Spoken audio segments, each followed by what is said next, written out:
बिस्मिल्लाहिर्रहमानिर्रहीम अस्सलाम वालेकुम। इबरत वेदर न्यूज़ सां गॾु आहियां ग़ुलाम हुसैन। ख़ासि ख़ाली मूंखे ॿुधाईंदा हलूं त सिंध में कोहीड़े जो राज आहे, जंहिं करे सिंध में मौसम इंतहाई सख़्तु सर्द आहे।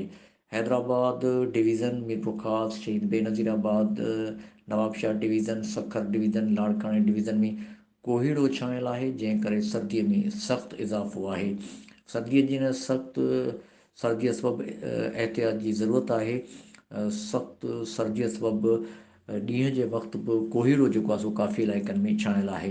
हैदराबाद, मटियारी, मीरपुर ख़ास, टंडो अलायार, सांगड़, नवाबशाह, नौशरो फिरोज़, दादू, लाड़काणो, कंबर शदाद कोट, शिकारपुर, जेकमाबाद, खैरपुर मीरस, घोटकी, कशमोर समेत सिंध जे अक्सरियती इलाइक़नि में कोहीड़ो जेको आहे उन जी शिदत तमामु घणी आहे।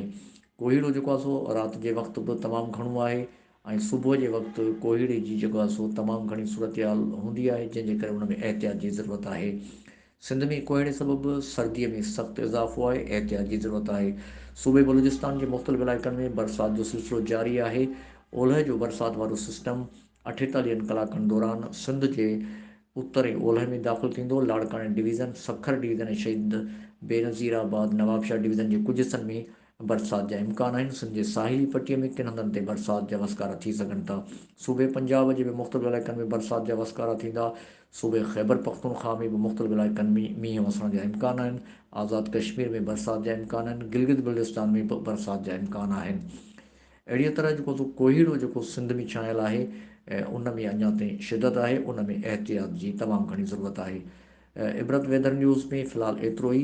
ग़ुलाम हुसैन ख़ासि खे इजाज़त ॾींदा। अल्लाह हाफ़िज़।